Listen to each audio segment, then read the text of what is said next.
Do you still walk wide around white vans and parking lots because they creep you out? Did movies like Jaws shape your fears surrounding swimming pools? If you've ever been scared of a Jim Henson creation, you might be a Xennial, and we are too. Hi, I'm Katie. And I'm Danny, and you're listening to Generation in Between, a Xennial podcast. And today we are talking about all the things that scared us as 80s kids. A little bit of 90s trickled in there, but mostly it's mostly weird shit that scared us. Definitely. And mine is really weird. I thought I had like one or two, and then as I talked to you and then thought more about it, I came up with a few more. Oh, good. Yeah. Okay. I think I told you most of them, but yeah, I was like, I guess I was scared of more things than I remembered. Okay. Yeah. Well, I forgot to say that this is a Xennial podcast where we revisit, remember, and sometimes relearn all kinds of things from being 80s kids and 90s teens. That's right. But today we're going to zero in on our 80s kids' fears because we are starting spooky season now. That's what I was going to say. It's this happening. Is spooky season number 1. We're going to have, 8 or 9 episodes? Maybe more. Ooh, I had an idea. Remind me to tell you after. I meant to tell you before we turned it on. Fun. It's a fun one. Okay. But if you're watching on YouTube, you may notice a little addition to our set. Ta-da! Well, trying to look at covering it up.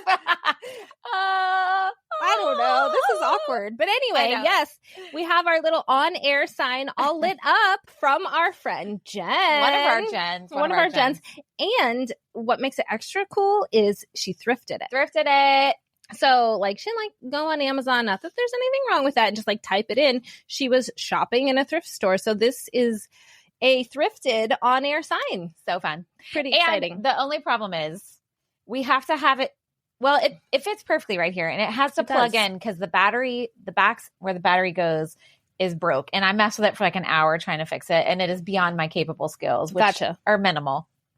But anyway, it still has a plug and it plugs in and lights up. So we love it. Go look for it on YouTube if you're just listening to us. We'll probably take a picture too. We definitely will. So we're on air. Okay. Oh, also, before we jump into scary stuff, I have some things that my sister corrected us on. Well, let's hear. Corrected me on. Oh, okay. So first thing was, remember I said my sister listens to us sporadically? Yeah. Okay. Well, she walks a lot now because I live in Oregon and it's beautiful weather right now. Gorgeous right now. Yeah. So she does a lot of walking. And whenever she listens to our podcast, she'll text me stuff. And she texted me and she was like, first of all, Chef Boyardee does not make SpaghettiOs. Campbell's makes SpaghettiOs. Okay. So I was right. Yes. I didn't say Campbell's. I just said, I don't think Chef Boyardee makes SpaghettiOs. Yes. And then I wrote it down so I wouldn't forget. Oh, she said her wife, Alicia, loves Lunchables. Now, she is a grown-ass lady. Yeah. And guess what her favorite one is?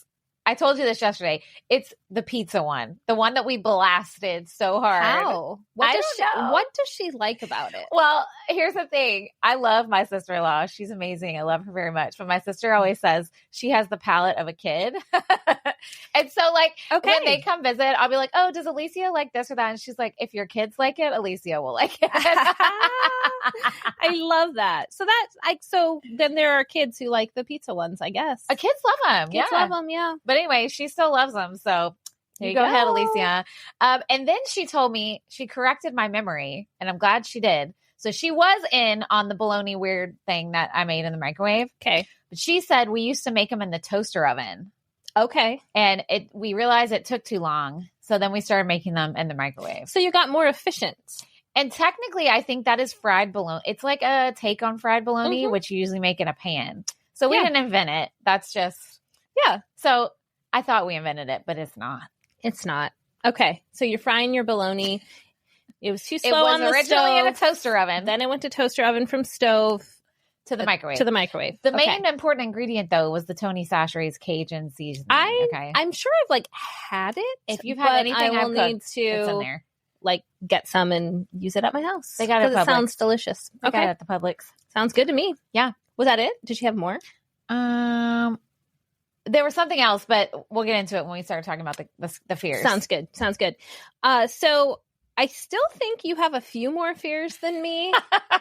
So I think you should start. Okay. All right. Well, then I'll jump right into what my sister said. So I sat down to type. I like to type it because writing takes too long. And I was trying to just keep track of the things, weird shit that scared me when I was a kid. So I was like, let me text my sister. And I was like, hey, podcast research. And I was like, I'm trying to write down all the weird stuff I was scared of as a kid. And I said, what are some things you remember or something like that? And no kidding, she typed back 3 things and it was my top 3 that I already written. Wow. Okay. So that's just kind of like validation. Yeah. And so I kept going. And anyway, I kept coming up with so many things. And I was like, hello, undiagnosed anxiety disorder when you're a kid. When you're a kid. Yeah. And my sister told me, just narrow it down to things that scared you between the ages of like 3 and 7. Yes. But I did write a few more that came in. And I think we have some of the same. I think we do. Yeah. Because so if that happens, I'll just jump in and if I have anything extra, I can add. Because there are some weird things that 80s kids specifically are scared of. Mm-hmm. And they did make my list. Because I did a little research too. Okay. So my number one thing I was scared of as a kid was weather. Okay. Not just any weather, but severe weather. Okay. Mm-hmm. And you would think, oh, hurricanes, because I lived in South Louisiana. Yes. But mostly what scared me was tornadoes. I put that down for me too. Really? Yeah. Fear of tornadoes. Oh my God. Yeah. Because I was in Indiana. Oh yeah. And they were very common in the summer months by us. I looked it up. The fear of tornadoes or hurricanes is called lilopsophobia. Okay. Add that to my list of phobias. Yeah. And it's hurricanes and tornadoes specifically. Well, I don't know. Okay, so my dad was an oceanographer, okay, which studied the ocean and all the things. Weather is very intertwined with that, obviously. Yeah. And he was obsessed with like hurricanes, weather. So maybe I just grew up hearing about weather all the time. And hello, undiagnosed anxiety. So I just, to the point where there was sometimes, and here was the thing that scared me about tornadoes, which also makes sense with anxiety. Hurricanes, you know, ahead of time. Yeah. For even if it's not a lot of time, you can plan. Mm-hmm. Tornadoes, you don't know. Yeah. Like they just fucking pop up. They just show up. And you're in South Louisiana, you have no basement. Mm-hmm. You just have to go hide in the bathtub. So and I was always scared that it would happen at night, to the point where my parents lied to me and told me that severe weather does not happen at night.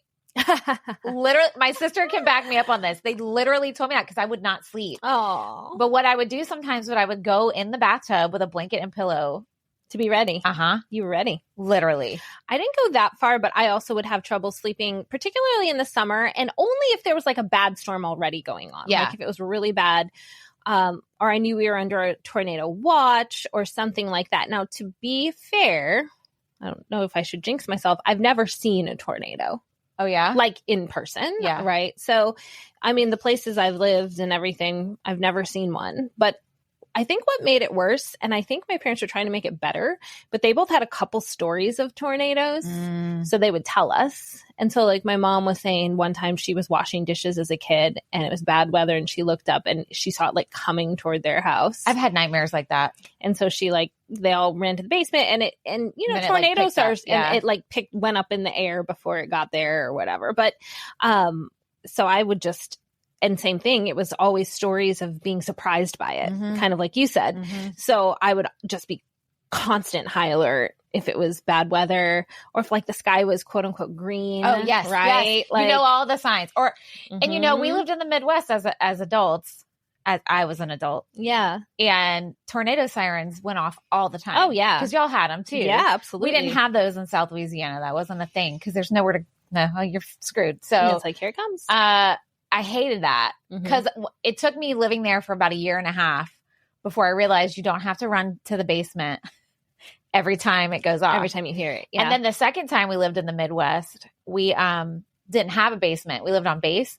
To save money, they built storm shelters in the garage instead of basements. Okay. Girl, that thing, I'd never wanted to go in there. Because it's scary. I mean, it's scary. Yeah. Like, and we'd have to tell the kids, like, if you're playing outside, do not play in the fucking storm shelter. Right. Because it's for storms. Yeah. And really, hurricanes here, some of the worst damage friends of mine have had during like parts of hurricanes that have come to our area or the outer bands have been tornadoes. Where like, you know, the hurricane winds and the rain wasn't that bad, but a couple tornadoes came through on the band. And like one of my friend's roof came completely off. Then the rain started. Jeez. You got no roof. Jeez. So, I mean, I'd say that's not an irrational fear, but probably the way we understood it as children was probably not like the whole picture. Yeah. And the hurricane thing's funny too, because you said, oh, you know, you can prepare, but even those are so unpredictable, right? So yes, you can get out of there, you can hunker down, you can, well, all the things, right? But I think because we feel like we have control over that. Yeah. But we kind of don't. No, we don't. I mean, it's weather. I mean, and Hurricane Katrina is a great example because I was living temporarily in South Louisiana. I don't want to get too in the weeds with this because it's just a downer and it's just whatever. Temporarily while Troy was doing training, we had just gotten married, and we went out the night before I evacuated because we didn't think it was coming our way. And we went out for my, like, it was like, I was already married, but it was like a delayed wedding bachelorette get together party thing. And we went out, we were drinking it up. I spent the night at my friend Beth's apartment. We wake up the next morning and it had turned. Ooh. And that's everybody, scary. and like, you have to understand when you grow up in a place where hurricanes are a way of life, you don't freak out. Like a lot of people who are new to the South, like wig out everything. It's like, well, you don't, because a lot of times it does turn or this or that. Right. And that was unprecedented. And that it was crazy. Huge. And Troy called me and because he was finishing training in another state, and he was like, you got to get out of there. And so we packed up, got on the road. I will never, because they had all these roads closed. It took us like, I think she'll have to correct me, 9 or 10 hours for a 5-hour drive. Ooh. We had 2 cats in the back of her pickup truck in their carriers. Poor things. Crying at each other because they just, oh God, it was crazy. And then that was a whole spin of events. My whole family stayed there. It was not good. I couldn't talk to them for like days. And we're coming up on 20 years. Yeah. Yeah, I saw something on TV, like a commercial for like a special that, who was it? It's someone who I think got her start in Robin Gibbons. I don't know. But there's going to be like some 20-year special report or something, which, you know, I mean, you know, it's too much. But anyway, let's move on from weather. Let's move on. Okay. What's your next one? Here's my funny one. Okay. So the second thing my sister texted me was the second thing I wrote down was Guy Smiley from Sesame Street. Do you know who that is? Yes. He was the game show host. Yes. He had a very big mouth. Yes. And he was very loud. I can see him in my head right now. Yeah. And very, like, I can't think of the right word. But my mom, I mean, because Sesame Street was like part of our childhood. That was like a core part, especially in my house. And I loved it, except I did not like whenever she's like, I always knew when he came on screen because I could hear you screaming from the other room. Because I would watch it from little bitty. And you would scream, like literally? Oh, yes. Aw. He terrified me. And I can remember being scared. I was more of like a Grover girl, okay? And Big Bird. Like, the calmer, like, and you know, Grover was very lovable, la la la. Like, if Elmo would have been around back then, I would have loved Elmo. Oh, yeah. But this was the OG days. Yeah. So. Well, I have one of them on my list too. Who? The Count. Oh, you were scared? He didn't scare me. Terrified of the Count to the point that I didn't want to get out of bed in the morning. This was probably like preschool into kindergarten because I thought he was under my bed and he was going to grab my ankles. So look, I looked it up. I put like, how common was it for kids to be afraid of the Count, wanting like reassurance? I didn't really get an answer on that, but it did say that I found a bunch of message boards about people that were like terrified. So I was born in 82. So I would imagine I was watching newer versions of him, but sometimes PBS would play like all years of Sesame Street, right? It wasn't always the current season. There wasn't a lot of kids programming back then. In the early 80s, there was not a lot of options. So I may have seen some of the older ones because he debuted in 1972, and I guess he was kind of menacing at first to the point that he would like his design hypnotize other puppets so that they would leave him alone so he could keep counting. His laugh, genius. I actually looked up like his laugh. It was a lot like more vampiric. When Jim Henson first started creating puppets and Muppets, they were for adult audiences. Yeah. Like that's who he created for it. He didn't go into it with the intention of creating for children. Right. It just happened that way. So way. they did soften him over the years. Yeah. But I was like a little validated. I was like, okay, so he was a little bit scary. I mean, he's a vampire. Yeah, that's scary. Yeah. He's got his little cloak and I mean, all he's the things. goofy, but he's, yeah, he's scary. Guy Smiley, I don't know. He was just a lot. He was just a lot. A and it was, I was also a Mr. Rogers girly. Yeah. Like my mom, like probably because I had undiagnosed anxiety from birth. And I think like all that extra stuff was just too much for me. Mm-hmm. Yeah, overstimulating. It was like too. It was. I was wigged out. Yeah, wigged out. But Guy Smiley, yeah, Guy Smiley in the count, man. Another Scary. one I know we both have. Yep, let's do it. Was being kidnapped. Oh yeah. Okay, we both had that, and that is because, guys, in the 80s, stranger danger was drilled into us at school every year, at least once. At least we had these creepy ass videos they would play us of like creepy men on the street offering you candy. Yep. If they offer you candy or to show you puppies. Yeah. And then Katie says puppies, my candy, puppies, I'd be gone. But, and then also there's a big push at the time where like if someone showed up to pick you up from school. Yes. You had to have a word. You had to have a code word with your family. So if they were like, I know your parents and they've been in an accident, come with me. You have to be like, well, what's the family code word? Yes. Which I get, but then I'm also like, if your parents were really in an accident, are they able to be like cognizant enough to be like, the family word but you're a kid, you don't know. Is duck or something. I don't know. But there was that.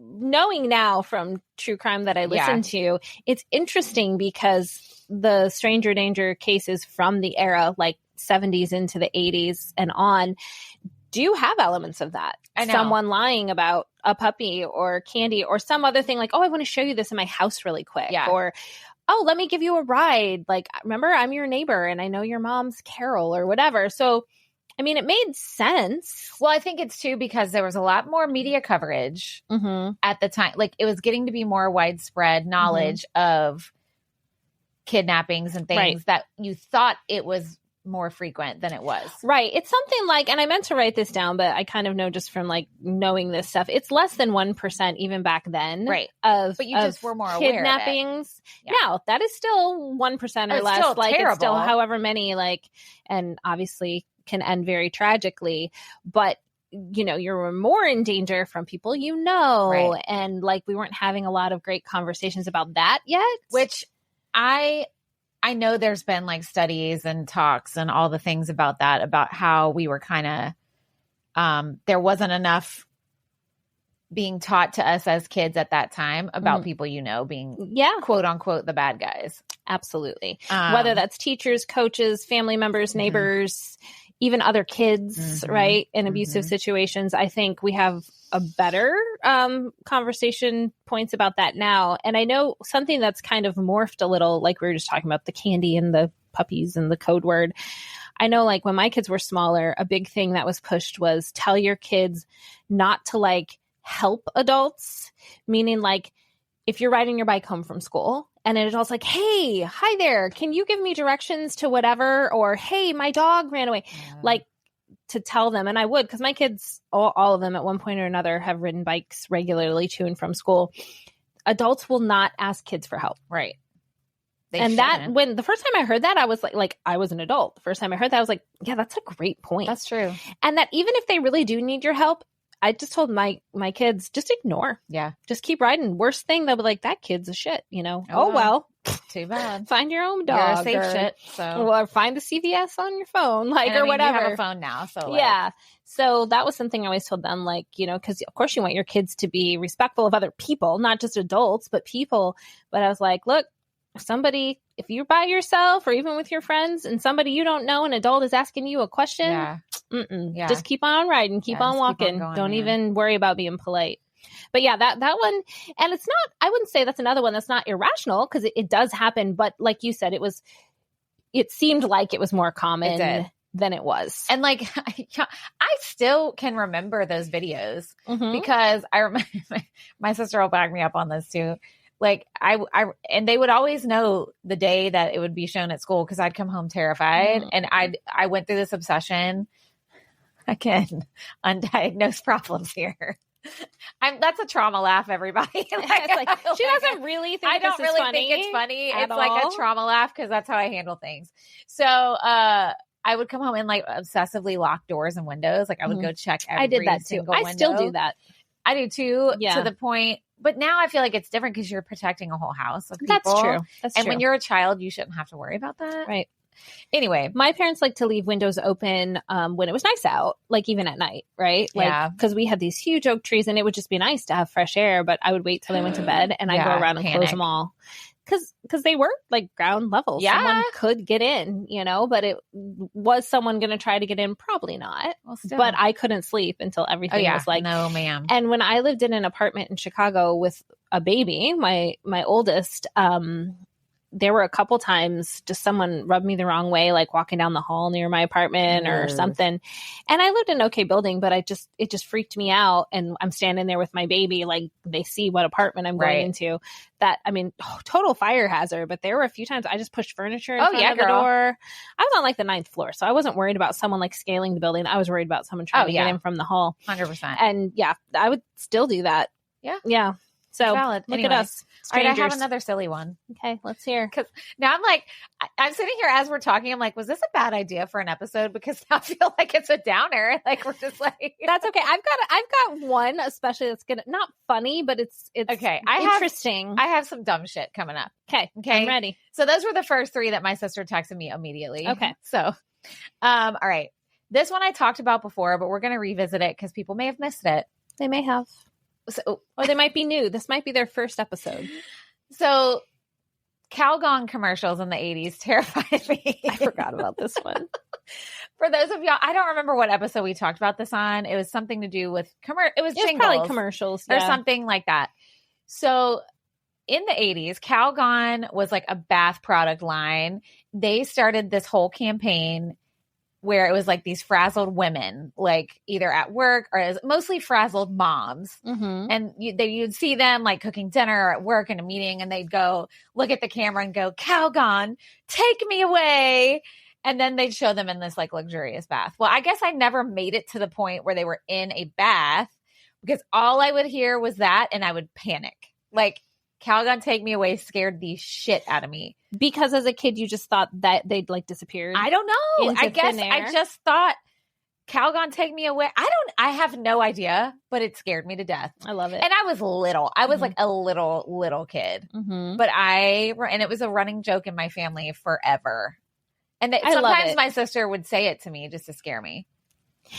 Oh, Big sisters. It's funny how like adults, create things. Now, granted, those commercials weren't targeted at kids, but especially back then, the commercials that were on was what the whole family saw, right? So that like someone who created that would probably never in a million years thought this might actually terrify children. I mean, one child. It shouldn't. Like, I mean, it's not scary. The commercials are not scary. Mm-hmm. She's not even like, I don't know. I just was not having it. I love it. Not having it. And my sister would 100% chase me around and say, Calgon, take me away. And I'd be like, stop. Yeah.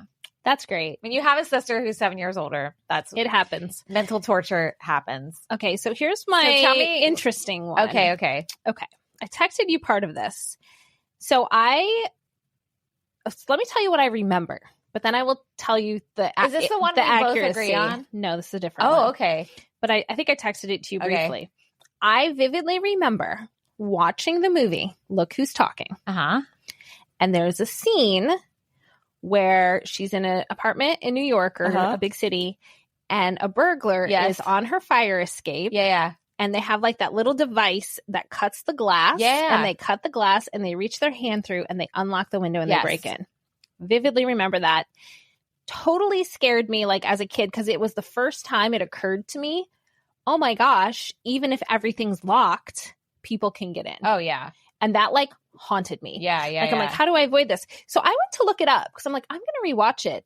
I cannot find it in the movie. Now, granted, I haven't watched it from beginning to end. I found something about how she thinks someone's breaking into her apartment, but it's Are like you sure the guy it's the painting. first one and not the sequel? Maybe it's the sequel. I think it's the sequel. That's probably what happened. Because I'm like, did I literally misremember this?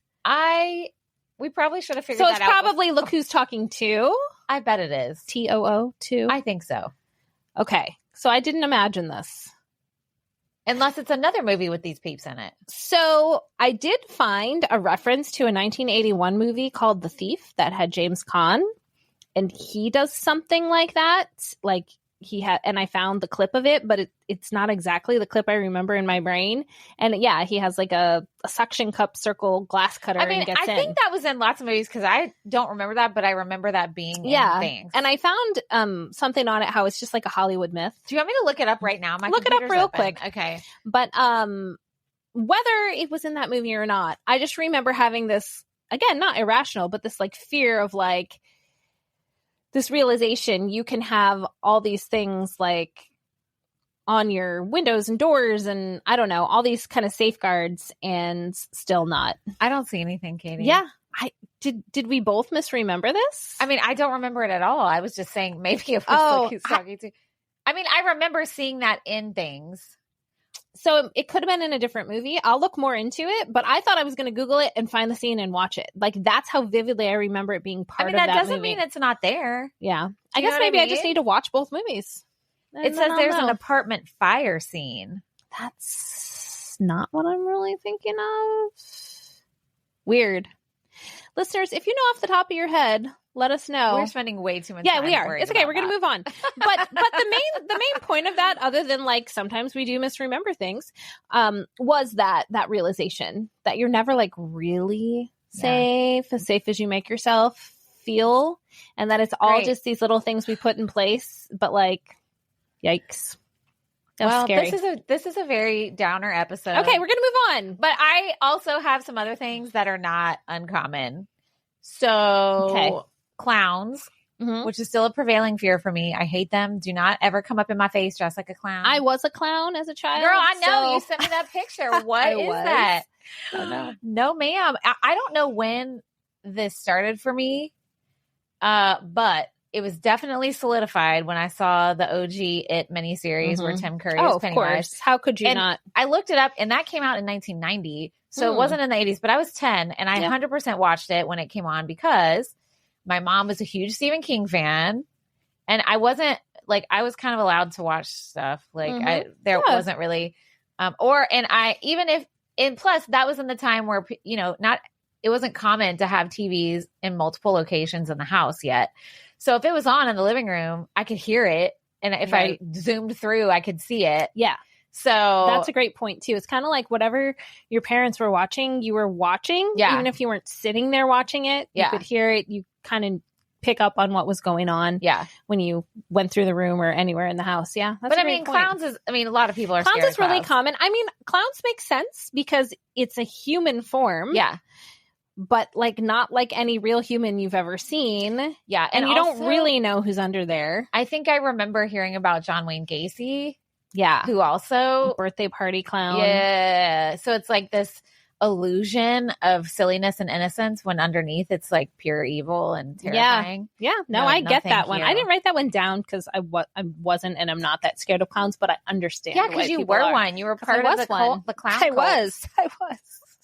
Clowning was the art. That's crazy. And I'm not throwing shade to people who be clowning. I just don't want any part of it. And I will not. If you ever revisit that, I'm not coming to watch you. Okay. That's an idea though. I'll think about that. Oh, don't. No, okay. Let's just let that die. So I also put that I was scared of the dark, but I am still scared of the dark. Okay. And I slept with a nightlight until like just a few years ago. Because now the ambient light that comes in, like from our bedroom window, it's not pitch black in our room, even though I sleep with an eye mask, but I have to know that when I take the eye mask off, it's not pitch dark. Okay. My room's pretty dark. It stays pretty dark. You can sleep in pitch black. Oh yeah. Oh yeah. I wouldn't say I love walking in the dark, although my neighborhood's very dark because nobody likes walking in the dark, Katie. I was gonna say for years I ran in the dark in my neighborhood, and of course there's a street light here or there, but because the closer you get to the beach, the less light there is because of the turtles, and the turtles. Look out! Wait, the sea turtles. Wait, hold on. The closer you get to the beach, the less light because of the turtles. Yes. There's like regulations around how much light Really? can be. I thought, Mhm. never mind. And you have to have certain types of lighting. Okay. So they don't get can't confused. have light because of the turtles. Right. I thought you meant because there were so many turtles. There's just turtles everywhere, Danny. It's awful. And it's dark because there's no lights. So you're just like stepping on turtles. It's horrible. No, it's because there's so few turtles. I see. And it's part of their they protection. don't want them to go toward the street light instead of the ocean. The ocean. Okay. Yeah. So it's actually pretty dark. I guess nobody likes running in the dark. Girl. But I remember there's a friend I would meet, and she was about a half mile from me where we would meet. And it was pretty dark. And I would just run by myself to meet her. And I just run down the middle of the street so that like, so no one could snatch me from either side. Now, if a car turned the corner quickly, I'd be in trouble. Oh boy. And then I would have friends who would be going to work running down the middle of the street at 4:45, trying to get to my friend at 5. And granted, she was alone too, but she had her dog with her.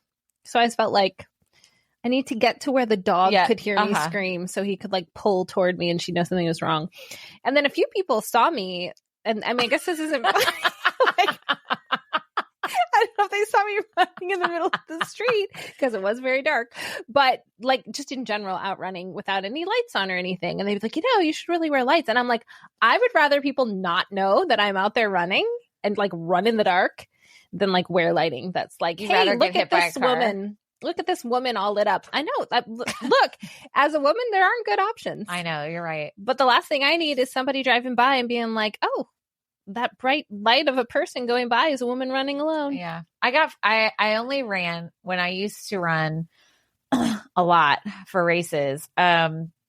I only did one run in the dark one time early morning and got followed, and I never did it again. Oh, nope. I never did it again. Yeah. And I, even now, like when I walk my dogs, there's some routes I do over time, but I never go like the same exact route, just in case somebody sees, even during the day, sees me walking by. Yep. And then they get used to me coming, those times. But though that's more of an adult fear, but it hinges on that.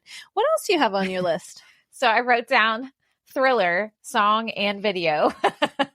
Yeah. Creepy. I know. It's Vincent Price, man. And listen, that Thriller like movie video thing, it's so scary. And it was on MTV all the time. And I have an older sister, so MTV was always on when I was little bitty because she was older, right? Yeah.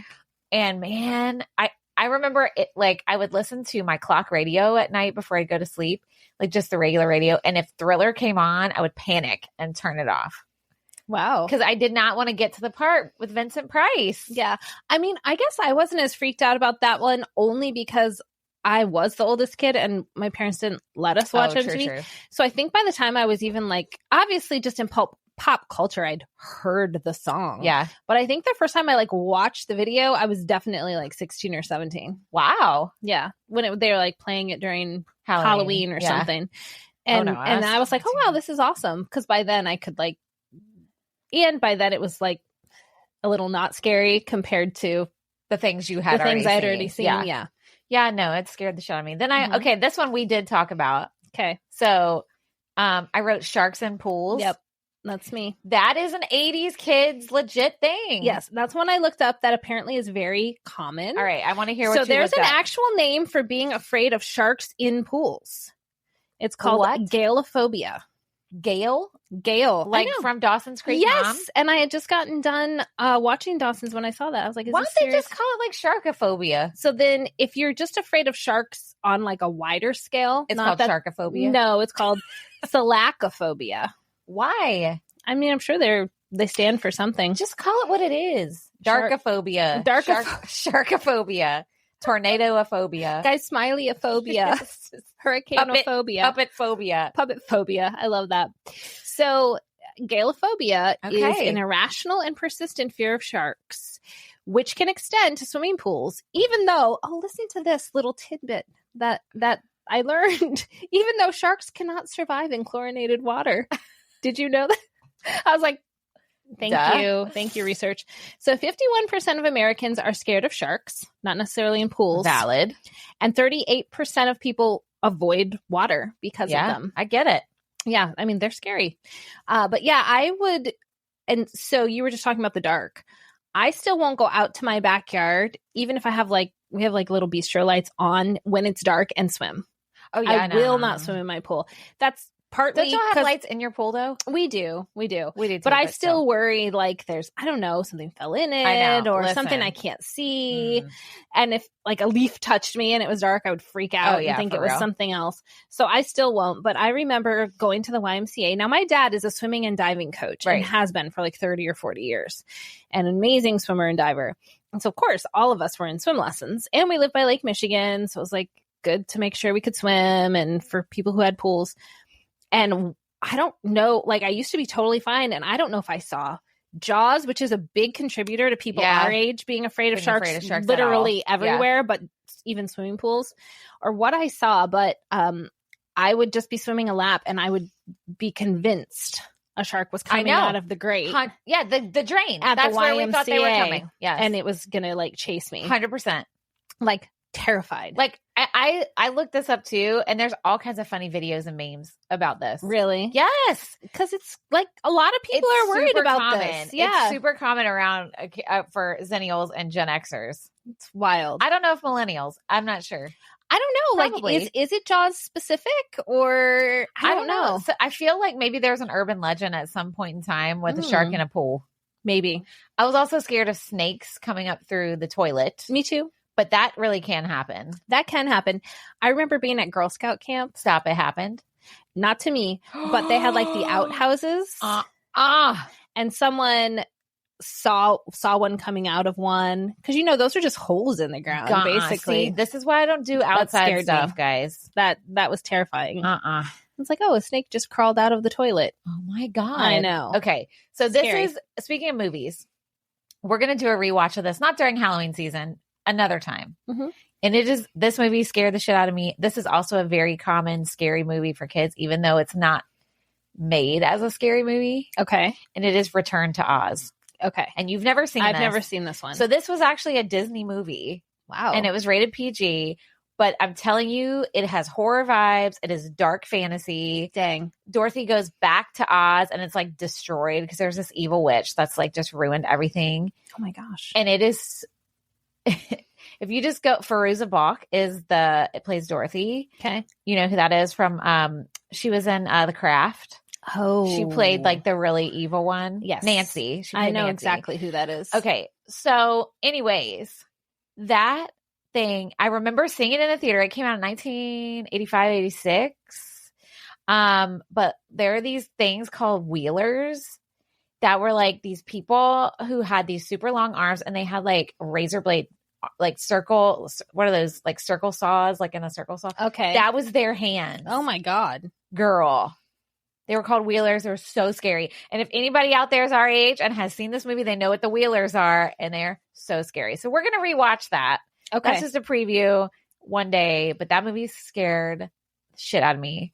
And Cooper was watching it because I was telling him about it when they were doing Wizard of Oz this summer. Yeah. And he looked it up to see if it was on Disney Plus, and it is. And he started watching it. And he's like, "This is weird," but he liked it because he said it was true to the books. Oh, okay. So, okay, I'll have to check that one out. And also another movie that scared me. See, guys, once I started on my list, I couldn't stop. She couldn't stop. I stopped at 15. She's still going. I stopped at 15 things. Thank God. Willy Wonka scared me. Oh, yeah. And it was specifically when the girl turned into a blueberry, when the other girl got sucked up in the thing. Yep. And then when they had that trippy boat scene through the tunnel. Oh, yeah. Oh, yeah. I hated all of that. And the funny thing was, I think I mentioned this before, my sister loved that movie. Mm-hmm. And she also loved Mary Poppins. I didn't like Mary Poppins. It didn't scare me. But my mom one year for Christmas when we were older was giving us Christmas present was nostalgic DVDs or something. And she gave me those two movies. And I was like, I hate these movies. And yeah. And we have this in common. I do not like Willy Wonka. Yeah. I don't know if it scared me as a kid. I just have never liked it. And I don't like Mary Poppins either. Yeah. Nope. No, and everybody out there, oh well. Add us all you want. We don't like Add it. us. Yeah, just not a fan. Now, You can have it. if you or your children are in a presentation of said shows, I will come and I will enjoy their. I mean, I'll come, but I won't enjoy it. Their performance. Yeah, I'll enjoy the kids and their costume, but Sure. I will not. No, not the whole overarching storyline. Nah. All right. So here's another one about weather I should have mentioned because you're going to remember this as soon as I say it. What? I was totally terrified I was going to get struck by lightning while I was on the phone or in the shower during a thunderstorm. But still worry about that. That's valid. I looked it up. Yeah. Here's what it says on the CDC website. It says, do not bathe, shower, wash dishes, or have any other contact with water during a thunderstorm because lightning can travel through a building's plumbing. Oof. Yeah, the risk of lightning traveling through plumbing might be less with plastic pipes than metal pipes, which most of us have now. Mm-hmm. However, it is best to avoid any contact with plumbing and running water during a lightning storm. Yeah. And look, Florida be crazy with lightning. So bad. And then it said lightning can travel. This was more with phones. It was more landlines. We don't really have landlines now. I mean, some people do, but it said lightning can travel through electrical systems, radio and TV reception systems in any metal wires or bars and concrete walls or flooring. Do not use anything connected to an electrical outlet. So when I was in Missouri, there was a really bad storm and lots of lightning. And a friend of mine, her TV, the lightning went through her electrical walls and their TV exploded. Ooh, I've heard stories like that before. Lightning is no joke, man. So anyway, that's a valid fear from our childhood. Real fear. Valid fear. Also, another. Do you remember Stop, Drop, and Roll? Yes. Okay, I was totally scared I was going to catch on fire as a kid, and at least once a year they gave us the whole presentation. The firemen would come in for those. Do they still teach this? I think they do, because I feel like my kids have brought home things little certificates that they know how to stop, drop, and roll. Yeah. Okay. So if you ever catch on fire, stop, then you drop, and then you roll the fire out, and that's how you stay. That's how you stay below the smoke too. Drop, stop, drop, and roll. No, isn't that how it went? No, how did it go? Of the rap song. Oh, I think there's a PSA though. Stop, drop, and roll. No, you're right. Yeah. I was thinking, well, who sang that song? Stop, drop, shut them down, open up shop. Oh. Yeah, that's a Rough Riders roll. I don't remember who that was, but Rough Riders? I don't remember who that was either. Everybody out there was like, oh my God, I can't believe you don't remember. Listen, y'all know we don't remember stuff. That's why we research it. Okay, what else do you have? Because I still have a few more, but I have been talking a lot. So I've mentioned her before, but I was completely terrified of this long deceased before my time serial killer from my home county. Okay. So her name was Belle Gunnis. Okay. And the reason I was so scared of her was because my county has a historical museum. Okay. If you're from where I'm from or not, or you've heard of it, where are you from? LaPorte County. Let them know. LaPorte County, Indiana. Okay. LaPorte's the county seat. I'm from Michigan City, which is the city next door. But our county has a historical museum. All right. So we went to it a few times. It was pretty decent. But they had this little, it almost looked like a pioneer yard. Like it had the little wooden fence. I have a picture of this. And it had this really scary mannequin of this kind of stocky woman in pioneer clothes. And it was this whole thing about how she killed all these people, etc. And her face was roughly drawn on the mannequin and stuff. And so for at least, I remember we went around summertime, a whole summer. I just could not sleep because I thought the ghost of her was coming to haunt me. I swore she was at the foot of my bed once or twice. I was just so disturbed by this. I think I was 9 or 10. I did take a picture from the website of this thing, which I'll show you. But so her name Belle Gunnis. Even though you knew that it was from a long time ago, you were super scared of her. Super scared. Because of the scary mannequin? I think so. Okay. I think it was just so frightening to me that I thought of that. Obviously, I didn't know what she looked like. Well, having a visual is way scarier. So she was born in Norway in 1859 and then moved to the Chicago area with her family. And there's a longer story to this. I might do a longer episode at some point. Oh, no. Yay. True crime. But essentially, from the time she was a young adult, there was always this little mishap. So she got married and their farm burned down. And then her first 2 children died. So it's not just men that she would like kill off. But like, and children did die at a higher rate back then, but there was always something. And so like they'd take the money from insurance for when fires would happen or a husband would die. So eventually she ended up moving across to the Indiana side, LaPorte County, and had her own farm. Well, she would place ads because sometimes people would do this for either farm help. Ooh, and then she'd kill him. Or that she was actually looking for a husband. So several men like packed up their lives and moved there, never to be heard from again. What? And this is back in like late 1800s, early 1900s by this point. And so like family, you couldn't even like call, or like they're like writing letters. And finally, so in the midst of all this, people keep disappearing.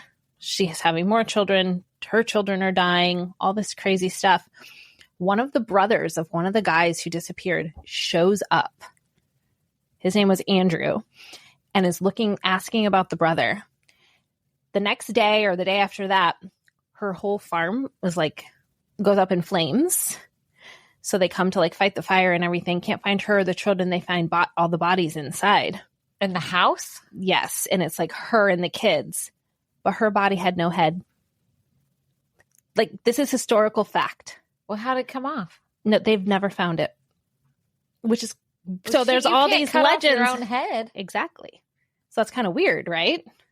Like how? Ooh, I don't like this story. And then they start looking around. They end up finding the Andrew guy's brother because he had been dead, I don't know, a month or two. So they were able to still identify him. They found 13 bodies on the property. Where were they? Just buried around the property. So I think that's the thing that freaked me out the most as a kid. And now it's like, well, if she did let's say she did like a murder-suicide when she knew she was going to be found out. How did that happen to her head? Is that not her body? And she went on and left and lived on. And that's somebody else. Her head off, then they won't know. Yeah, how are they going to figure it out? That's probably it. It's probably somebody else. But then it's like, who was it? Who knows? Who was missing? She was good or... Yeah. Ew, see, I hate true crime. So that scared me then, and that scares me I know. now. I don't like that. Show me the picture, though. Oh, I will. Yeah, so that freaked me out for forever. And I think eventually I mentioned it to my parents. I was like, I'm so scared of Belle Gunness. And they're like, who? They're like, what are you talking about? This is the literal display. Oh, my God. It's literally like hand-drawn. Show the camera. Okay. That's fucking weird We'll looking. put it on socials, too. Ew. Yeah. It's like a hand-drawn face, guys. Or you can just Google it. Yeah, you can Google it. It's on the LaPorte County historical page. That's where I got all my stuff. Creepy. And there've been like books written about her. I don't think there's been like a documentary or anything. But then, of course, like for forever, people were like, well, where'd she really go? Was that really her? They should have had her mannequin without a head on. Ooh. Yeah, that would have scared me less. Horribly drawn face. Did I tell you? Yeah. Oh, so that was my last one. But let's hear some more of yours. I just have a few more. I'm on number 13.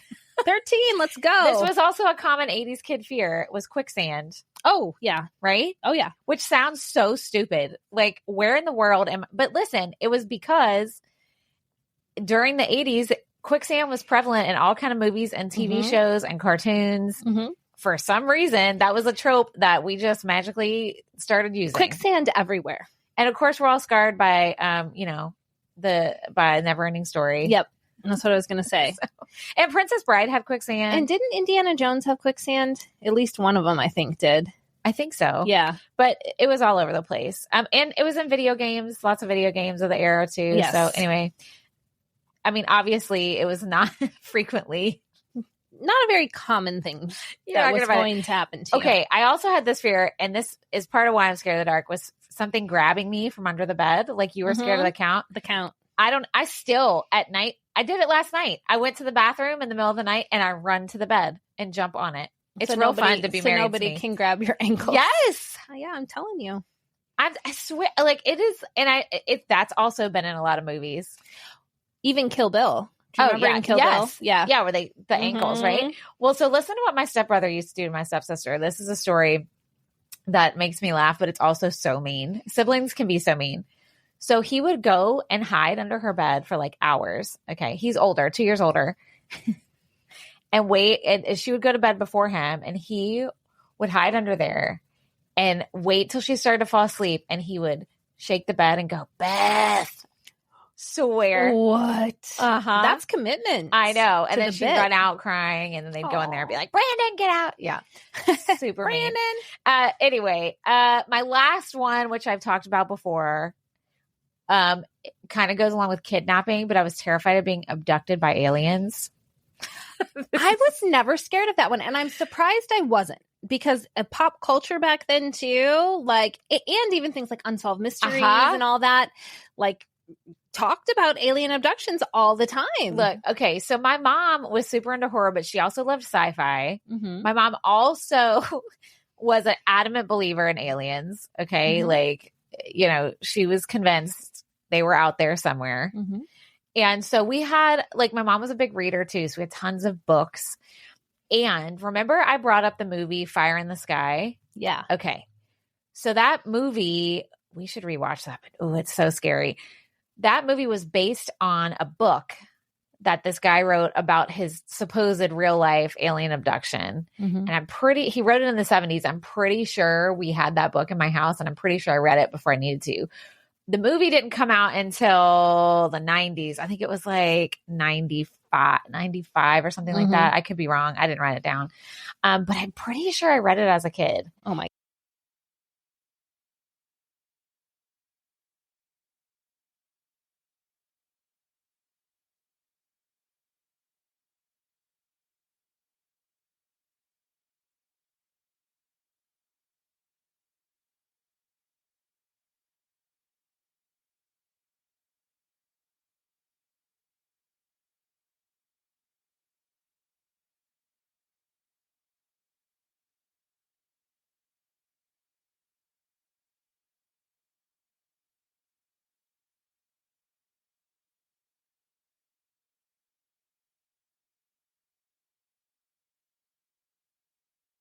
Being taken, yeah, especially Calgon. I mean, I don't know. You were so guys. scared of being taken that.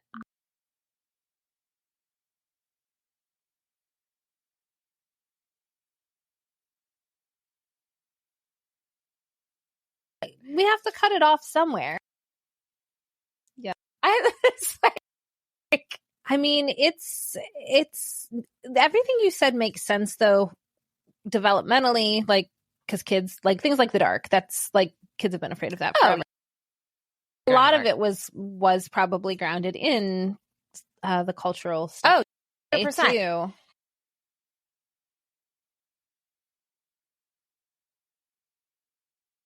You know, I think maybe that's something parents nowadays are sort of trying to remedy, but there's just so much more content and access to content that it's hard to even like rein that in. And all kids are different. I mean, Tegan, my daughter Tegan, I will be like, no one let her watch that. Yeah. She's 10, so she's not like super young, but man, she really like internalizes the scary stuff.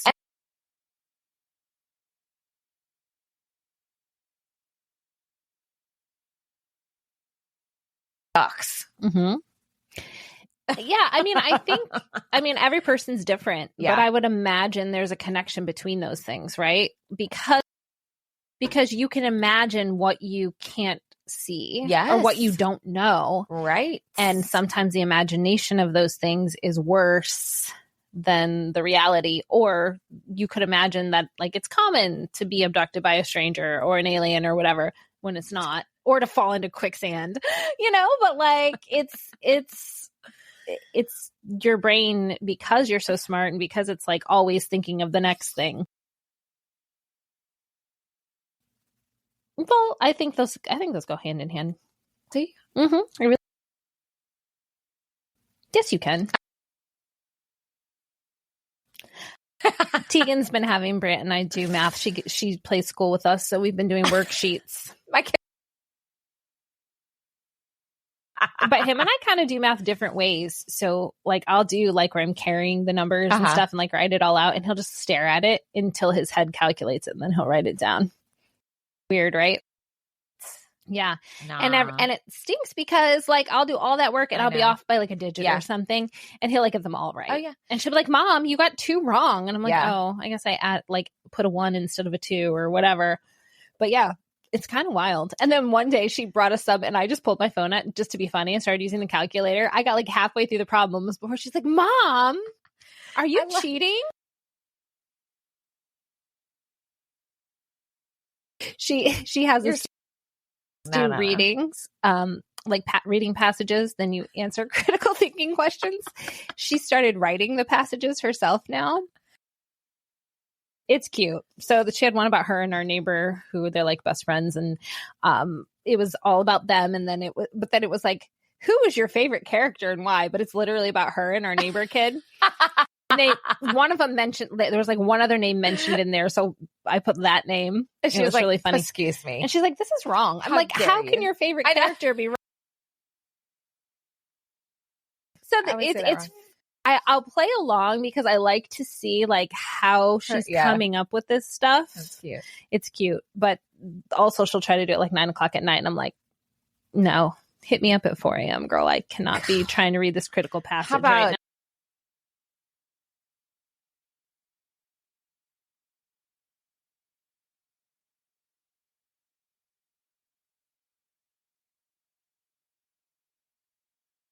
Yeah.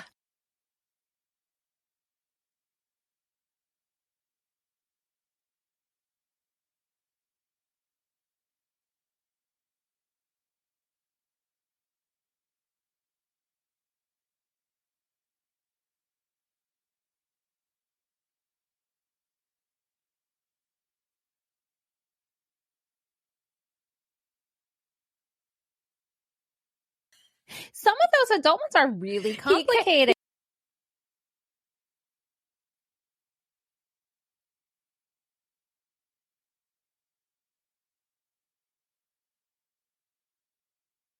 It's overwhelming. I feel that way about puzzles. Yeah, like I'll maybe like help find all the edge pieces and corner pieces and like put them in a pile so other people can put it together. But see, my husband and Tegan love puzzles, so I guess it's just the way different brains operate. I don't like Legos. Me too. I don't like to follow the. Yeah, but like, I'd say 5 of the 7 people in our house really like Legos and like the directions and making the things, and I can't.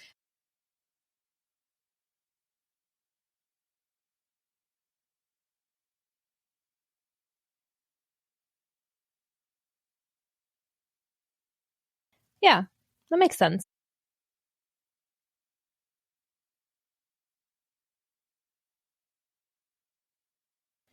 It probably just depends what it is. Maybe. Now we're like la la la.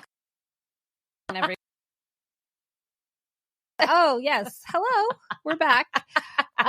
So thanks for listening to the shit that scared us as kids. Our little kickoff to spooky season, which I think is going to have a lot of fun content and surprises for you.